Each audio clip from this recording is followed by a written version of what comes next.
All right. Yeah, Well, so yeah, Dirk, as we mentioned before, I'm going to let you introduce yeah. yourself rather than for the podcast. We'll have something in the show notes for folks, but just real quickly, who are you? When people say Dirk Cameron, and I know I've known you Yeah, long enough to know this is a long story. yeah.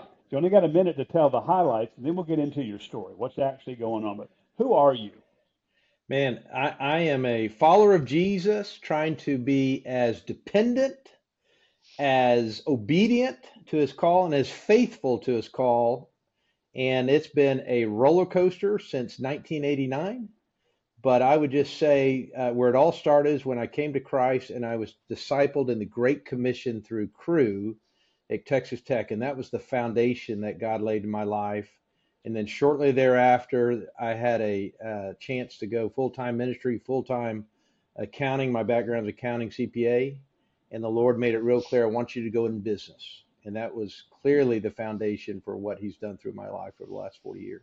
Fantastic. And guys, when Yeah. you hear Dirk's story and the journey, it is a fascinating story because it is on the one hand, he's always made himself available to the Lord to do with as he pleases. And Hmm. so when you hear the twists and the turns, we know Hmm. where that's coming from. But the other side of it is that you have been in business with a heart for ministry, if you can put it that Yes. way, a disciple maker, Hmm. primarily in the business context. And your journey's a fun one. So Dirk, tell me a little bit more of where it began. The Lord led you out of Yeah. crusade Yep. ministry into Uh-huh. business, and where did that Yep. lead to?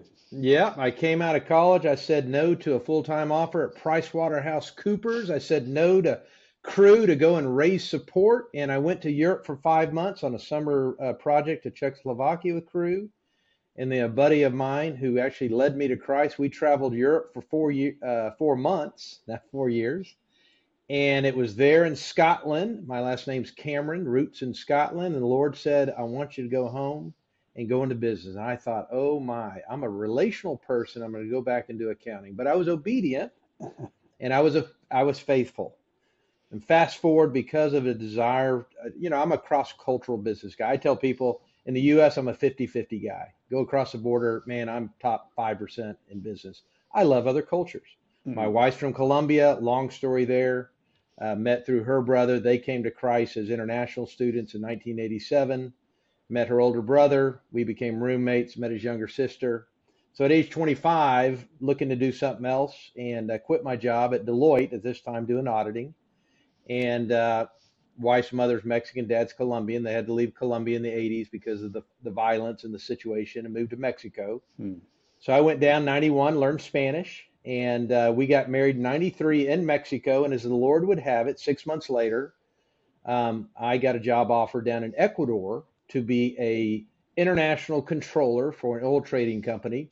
Basically, the job was to be the eyes and ears for the American CFO in Houston, who didn't want to lose his job, and father and son were Ecuadorian who started this company.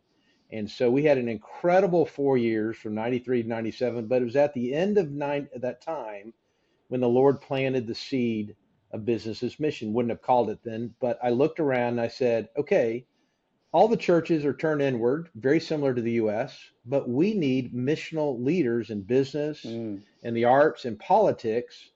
But how in the world do you do that? And so you saw the chaos, the poverty, had lots of friends, but no one was doing that. So that was the seed that was planted. So, Dirk, Came I'm home and I'm yeah, I'm hmm, curious as the Lord's beginning to show this to you, and I know it never yeah, happens all at once, but yeah, you're already making disciples in business. I mean, through your job, yes, because yes, that's who you are. uh-huh, That's how uh-huh, you were discipled to do that, as I was. You yeah, through Crusade, me through the hmm, Navigators. hmm, Um, hmm. but when did you begin to say it's more than just being a faithful witness and a disciple maker who happens to have a job? When did you begin to see Yeah. it as something I bigger? think I think it's when we co-founded our first business in 99. So I came back 97, went to work for a corporation, realized I'm not a corporate guy. I'm a startup small business guy. Got an MBA, and in that period my brother owned office buildings. He was a executive with Gerald Hines and owned a couple office buildings, was complaining about his cleaning company.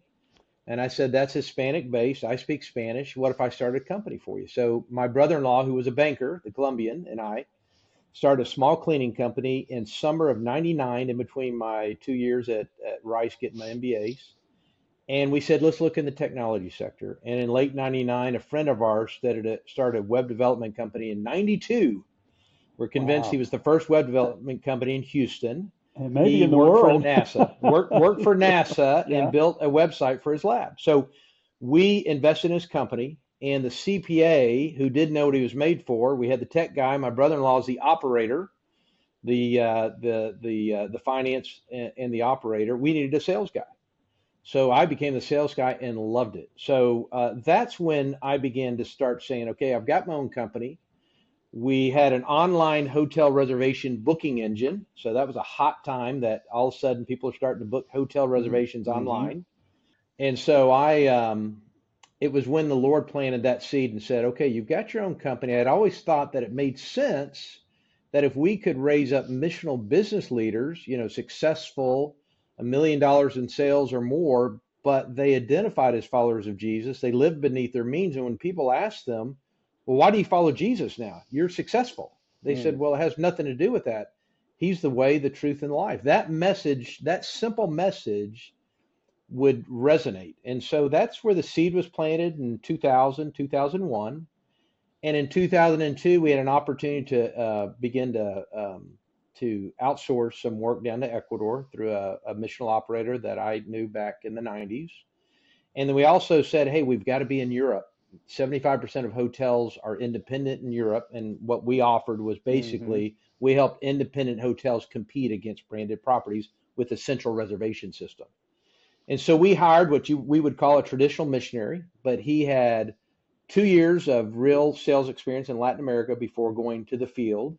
His Spanish was so good, people thought he was from the south of Spain. He was marrying a Spaniard, so we knew, okay, if we train and put a bunch of money into him, he's not going to have the God call to go to China, which you can't fight against that. True. And he had work ethic. He had a track record of making disciples, very important for us when we identify missional operators. And he had grit. He had work ethic. He wanted the Mm-hmm. job. And so we raised a $100,000 European expansion fund. And we said, you got a year to get to break even on sales commissions. And in 6 months, he got to break even. He was sharing the gospel now across Europe because he got access to hotel owners and officers, because this is the most important product to operate their company, their hotel. And it was a wonderful experience. So that's where I come back to what I identify when we say we want to identify missional operators. They have all those components. Mm-hmm. The worst thing we did on that venture was we sold the company 10 months later.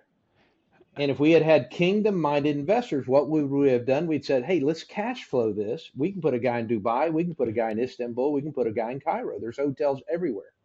But that's when I had the aha moment and I said, okay, I'm a business missionary. What my calling is go identify, equip, and resource missional operators. So Mm-hmm. that's really where it took off, was late 2002. We sold the company mid 2003. And of course, we got to a million, what is it, million SaaS ARR, right? Recurring revenue, which is the gold standard. Mm-hmm. But like most things, we had investor fatigue. It was time to sell, but it was good. Yeah. It was a good experience. Well, what a great way to be introduced into this emerging world of business as mission. So much of it, and you and I have talked about this. And for those of you who don't know, um, Dirk and his family, his wife, just moved about an hour away from me, so he's going to see way Hmm. more of me than he Hmm. wants to probably. But Exactly. so we've had a Looking lot forward of, to it. me too. We've had a Yeah. lot of in-depth conversations, and so we have a lot of things in common. And one of those is, I think we both look at expats going to start businesses, not sideways, but we're both passionate about, as Hmm. you say, finding missional operators. And for me, Hmm. it's same concept. It's equipping and funding missional Hmm. entrepreneurs. Same basic Hmm. idea, Hmm. because Hmm. they know the language, they know the culture. It's so much more global, which to me is the secret.